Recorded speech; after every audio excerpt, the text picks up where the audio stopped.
السلام عليكم ورحمة الله وبركاته. أهلا بيكم، وحشتوني جدا جدا جدا.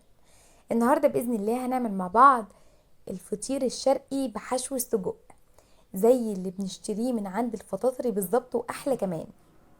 أنا بقى مش قادرة أوصف لكم الطعم ولا الريحة ولا التوريقة بتاعة الفطير، والحشوة مميزة جدا وطعمها في منتهى الجمال. شايفين التوريقة كأننا عاملينه بجلاش بالظبط. الفطير طري وطعمه بجد يا جماعة في منتهى الجمال. انا عايزاكم بعد الفيديو ده كلكم تقوموا تجربوها وتقولوا لي ايه رايكم فيها، متاكده انها تعجبكم. واقتصاديه جدا جدا، ما حبيتش استخدم فيها اي جبن عشان كلكم تقوموا تنفذوها دلوقتي والمكونات كلها تبقى عندكم في البيت. شايفين التوريقه بتاعه الفطير؟ بجد يا جماعه احلى فطير مشلتت. لو عملتوه في البيت مش هتجيبوه من المطاعم ولا من عند الفطاطري من بره تاني ابدا ابدا. الفطيره دي يا جماعه ما قعدتش اكتر من نص ساعه بعد ما اتجهزت، اتاكلت في ساعتها وهي سخنه كده. عايزه اقول لكم فظيعه، ولو عملتيها كمان في العزومات هتبقى رهيبه. بس قبل ما نبتدي الفيديو، لو اول مره بتشوفوني ما تنسوش تشتركوا في القناه وتحطوا لايك للفطير الحلو ده. ويلا بينا نبدا في الطريقه بتاعتنا على طول. بسم الله. اول حاجه انا هجيب طبق واسع كده عشان اعجن فيه براحتي. هحط فيه كوبايتين ونص من الدقيق متعدد الاستخدامات. خلاص، انا بجيب دقيق سايب كده من عند السوبر ماركت. خلاص، كوبايتين ونص من الدقيق، هحط عليهم معلقتين كبار من السكر ونص معلقه كبيره من الملح. بس كده، واقلب المواد الجافه كويس قوي. وهعجن العجينه دي كويس بميه فاتره من الحنفيه، مش بضيف اي اضافات تاني خالص. هي دي عجينه الفطير. بس لازم بقى نركز في خطوات العجن. اولا لازم اضيف الميه شويه بشويه على العجينه. ليه؟ لان الفطير عايز نوع دقيق عرقه قوي. لو الدقيق بتاعك عرقه مش قوي، اضافة المية شوية بشوية على العجينة هتعمل عرق كويس للعجينة. تاني نقطة، العجينة دي لازم تتعجن كويس قوي قوي. ابدأ انقلها كده على الرخامة وعجينها والت فيها كويس قوي قوي. وكمان نقطة، لازم الرخامة اكون غسلاها كويس قوي، خصوصا لو عجن عليها عجينة كانت بخميرة. ما ينفعش الفطير يشم ريحة الخميرة علشان ما يعضمش. تمام.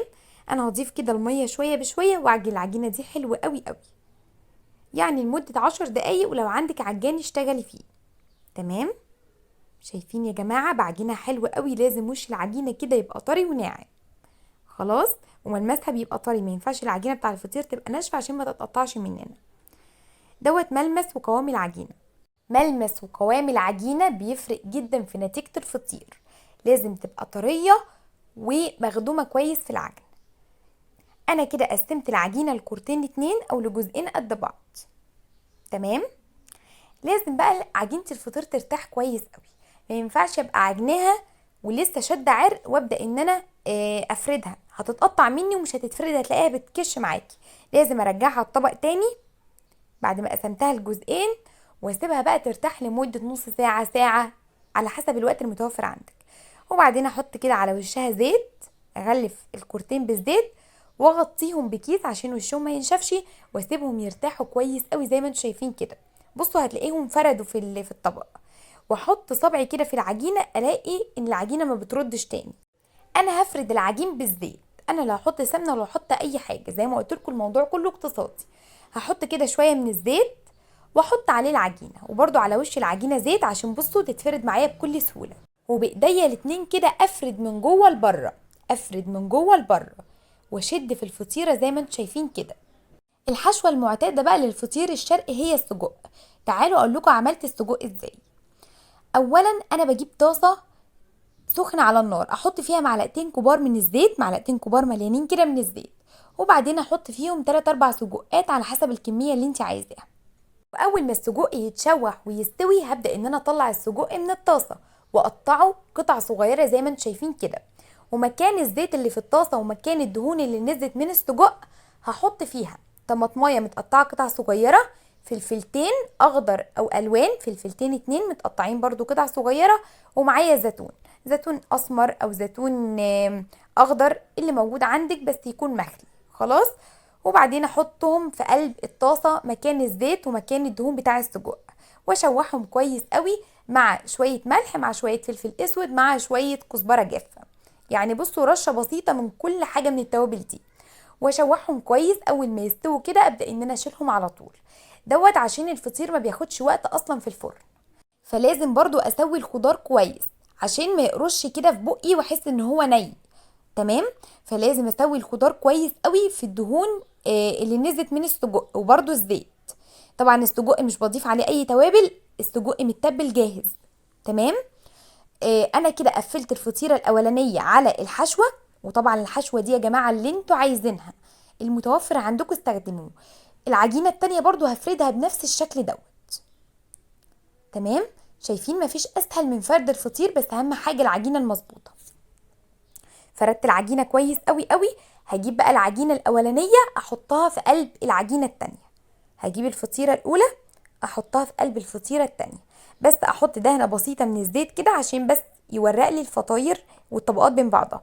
ديت الدهون اللي انا شوحت فيها السجق والخضار. حبيت برضو ان انا اضيف الدهون ديت في قلب الفطيره، هتديني طعم حلو قوي، خصوصا ان هي متطعمه كويس. تمام. وبعدين اقفل الفطيره زي ما انتم شايفين كده، وبين كل طبقه وطبقه احط شويه من الزيت عشان الفطيره تبقى مورقه، الطبقات ما تبقاش معجنه في بعض. ولو لقيتي مثلا طرف كده تخين ولا حاجه شيليه عشان ما يبقاش معضم جوه الفطيره. تمام. هجيب بقى اي صينيه موجوده عندي واي مقاس على حسب الفطيره وسمكها. هجيب بقى فيه شويه من الزيت، لازم ادهن الصينيه دي كويس من الزيت واحط الفطيره. شايفين بقى الفطيره مورقه ازاي؟ انا فردتها طبعا على طول. لو ما بتتفردش معاكم بسهوله سيبوها ترتاح شويه وارجعوا فردوها. ولا حطيت جبنه ولا حطيت اي حاجه خالص. سهله وسريعه واقتصاديه جدا جدا. هفردها كويس قوي قوي زي ما انتم شايفين كده. السمك بتاعها كان مناسب، ما ينفعش نخليها رفيعه قوي ولا نخليها تخينه قوي. ومفيش اي مشكله لما تتقطع من على الوش كده ولا الحشوه تبان، مفيش اي مشكله لو حصلت معاكي يعني. تمام. بيبقى شكلها لذيذ وحلو قوي. ولا بقى حطيت جبنه ولا حطيت اي حاجه خالص. الفطيره اقتصاديه جدا جدا، والنتيجه بتاعتها والله والله يا جماعه بجد خطيره. هكسر لها بقى بيضه على الوش كده عشان تبقى طريه وفي نفس الوقت تديني لون حلو. هكسر لها بقى بيضه واحطها كده على وشها. افرد البيضه كويس على وش الفطيره وادخلها الفرن تستوي. اهم حاجه التسويه بتاع الفطيره دي يا جماعه. لو الفطيره استوت على نار هاديه هتلاقي الفطير معضم وناشف ومش حلو. الفطيره بتستوي على نار عاليه جدا، بتستوي على درجه حراره 200 220 لحد ما تبدا ان هي تاخد لون. تبدا ان انت تهدي النار وتحركي الصينيه كل شويه كده وهي في الفرن عشان تاخد لون واحد زي ما انتم شايفين كده. الريحه بقى ولا الطعم حاجه كده في منتهى الجمال. تقدري بقى انك تشيليها من الصينيه او تقدري ان انت تسيبيها كده في الصينيه وتقطعيها بقطعه البيتزا او بالسكينه وتبداي ان انت تقطعيها. والله يا جماعه احلى كمان من اللي بنعملها بالجلاش، احلى من الجلاش. عاملينها بكوبايتين ونص من الدقيق. موضوع اقتصادي وسهل جدا والنتائج في منتهى الجمال. الفطيره طريه مورقه خفيفه خالص، طعمها في منتهى الجمال، طعمها حلو قوي قوي. انا عايزاكم تعملوا ضعف الكميه دي كمان لانها تخلص في ساعتها. الفطيره تنفع للفطار وتنفع للغدا وتنفع للعشاء. طعمها حلو قوي قوي. الحشوه بتاعتها مميزه وخفيفه، لا حطينا توم ولا حطينا بصل ولا حطينا اي حاجه تقيله ودسمه على المعده. خفيفه جدا، ولا حطينا سمنه ولا جبنه موزاريلا ولا اي حاجه خالص. الفطيره مورقه ولذيذه وتحفه. شايفين الطبقات بتاعتها كاننا عاملينها بجلاش، مورقه ورقه ورقه. شايفين شكلها عامل ازاي يا جماعه؟ واللون بتاعها حلو جدا. شايفين شكل الفطيره يا جماعه؟ بجد انا جوعت. طعمها حلو قوي بجد، تستحق التجربه. لازم كلكم بعد الفيديو ده تقوموا تجربوها. الشكل باين والطعم بقى انا بقول لكم عليه في منتهى الجمال. يعني بصوا مفيش كلام يوفيها حقها. اذا كان الطعم ولا الريحه ولا اللون بتاعها الجميل ولا التوريقه بتاعتها ولا الحشوه، كل حاجه لذيذه جدا وطعمها في منتهى في منتهى في منتهى الجمال. بجد يا جماعه لذيذه، عايزاكم كلكم تجربوها ومستنيه رايكم فيها. وبس كده الفيديو بتاعنا خلاص خلص. يا رب يكون عجبكم، والفطيره الحلوه قوي اللذيذه اللي عملناها مع بعض دي تكون عجبتكم وتجربوها وتيجوا تكتبوا لي في التعليقات ايه رايكم فيها. واسيبكم في رعايه الله واشوفكم على خير الفيديوهات الجايه. وبشكركم كلكم على كل الدعم والكومنتات الحلوه وكل اللي بيشتركوا في قناتي. بجد بشكركم من كل قلبي. واسيبكم في رعايه الله واشوفكم على خير الفيديوهات الجايه. والسلام عليكم ورحمة الله وبركاته. كل سنة وانتم طيبين وبألف خير.